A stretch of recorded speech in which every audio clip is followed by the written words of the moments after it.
জয় শ্রীরাম। তো বন্ধুরা, কেমন আছো? কাজের মাঝে ঘুরতে না গেলে মনও ভালো থাকে না আর শরীরও ঠিক থাকে না। তো আজকে ভোরে ভোরে আমরা বেরিয়ে পড়লাম 3 বন্ধু কলকাতার উদ্দেশ্যে। তো আমাদের বাড়ির কাছেই মাঝদিয়া স্টেশন। তো মাঝদিয়া স্টেশন থেকে আমরা সচরাচর যাতায়াত করি। তো আজ ভোর 5টা 40-এর গাড়ি ধরে আমরা যাব মাঝেরহাট। তো দেখতে থাকো আমরা কোথায় যাই। তো আজকে আমাদের ডেস্টিনেশান মাঝদিয়া থেকে মাঝেরহাট অবধি। আমি সকাল সকাল টিকিটটা কেটে নিলাম। টিকিটটা কেটে নিয়ে চললাম আমাদের উদ্দেশ্য স্বামীনারায়ণ মন্দির, কলকাতা।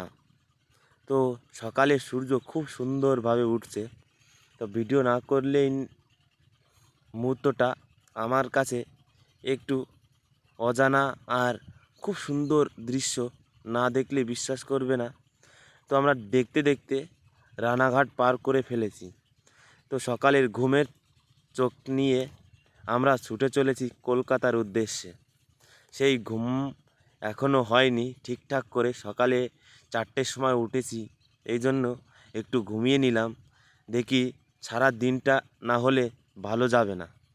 আর তার পরবর্তী সময় তো দেখতে দেখতে আমরা চলে এলাম গঙ্গার তীরবর্তী স্থানে, যেখান থেকে গঙ্গাটা খুব সুন্দর লাগছিল দেখতে।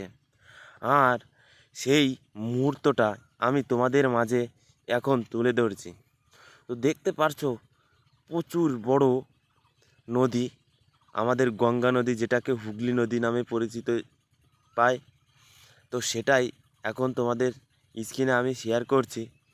আর এই মুহূর্তটা খুব সুন্দর, যা না দেখলেই বিশ্বাস তো নয়। তো এই নদীতে প্রচুর পরিমাণ লঞ্চ যাতায়াত করে আর বড় বড় জাহাজও চলে। তো আমার এই ভিডিওতে দেখতে পাবে তোমরা অনেক বড় বড় জাহাজ, যেগুলো সমুদ্র থেকে মাল নিয়ে আমাদের হলদিয়া পোর্টে যায়। তো আমরা সেই মুহূর্তটা দেখতে দেখতে চলছি। তো তোমরা আমার স্ক্রিনে দেখতে পাচ্ছ নদীর মাঝে প্রচুর বড় বড় লঞ্চ আর প্রচুর বড় বড় যাত্রীবাহী লঞ্চও আছে। তো সেগুলো খুব অনেক বড়। আর এই নদীর কিনারা দিয়ে খুব সুন্দর পার্ক। তা আমরা দেখতে দেখতে হলদিয়া পোর্টে চলে আসলাম, যাকে খিদিরপুর পোর্ট বলে। সেই পোর্ট দেখতে দেখতেই আমরা এগিয়ে চলেছি স্বামীনারায়ণ মন্দিরের দিকে।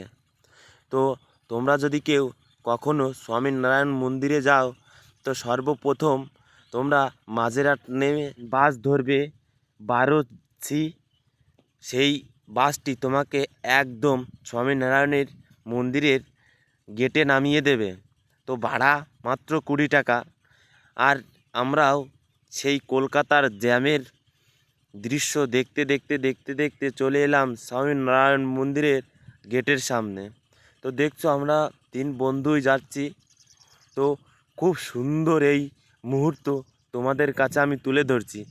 আর এই মুহূর্ত সারা জীবনই আমার এই স্মৃতি হয়ে থাকবে। সামনে উঠতেই চরণ পাদুকা খুব সুন্দর। তো আমি আর আমার বন্ধু 3জনেই বলছি, এত সুন্দর জায়গা কলকাতায় আগে কখনো আসিনি আর কখনো দেখিনি। তো আমাদের এক দাদা এই ডেস্টিনেশান দিয়েছিল যে এখানে খুব সুন্দর একটা মন্দির আছে। তো দেখতেই পাচ্ছ আমরা 3 বন্ধু গিয়েছিলাম। তাই এখানে খুব সুন্দর করে বসার জায়গা করা আছে। তো আমরা সাধারণত রোদের মধ্যে গিয়েছিলাম, রোদ খুব, দেখতেই পারছো। যারা আসবে বিকালের দিকে আসবে, খুব সুন্দর এই মন্দিরটা পরিদর্শন করতে পারবে। তো আমার এই ভিডিওটা যদি তোমাদের ভালো লেগে থাকে, তাহলে অতি অবশ্যই আমার ফেসবুক পেজ আর ইউটিউব চ্যানেল সাবস্ক্রাইব করে দেবে। আর এই ভিডিওর কোথা থেকে নামবে আর কোথা থেকে উঠবে, কোন স্টেশনে নামলে সুবিধা হবে তোমাদের, সেটা আমি সব কিছুই তোমাদের মাঝে বলে দিয়ে মাঝেরহাট নেমে 12C বাস ধরে যেতে পারবে। ভালো থাকবে সবাই।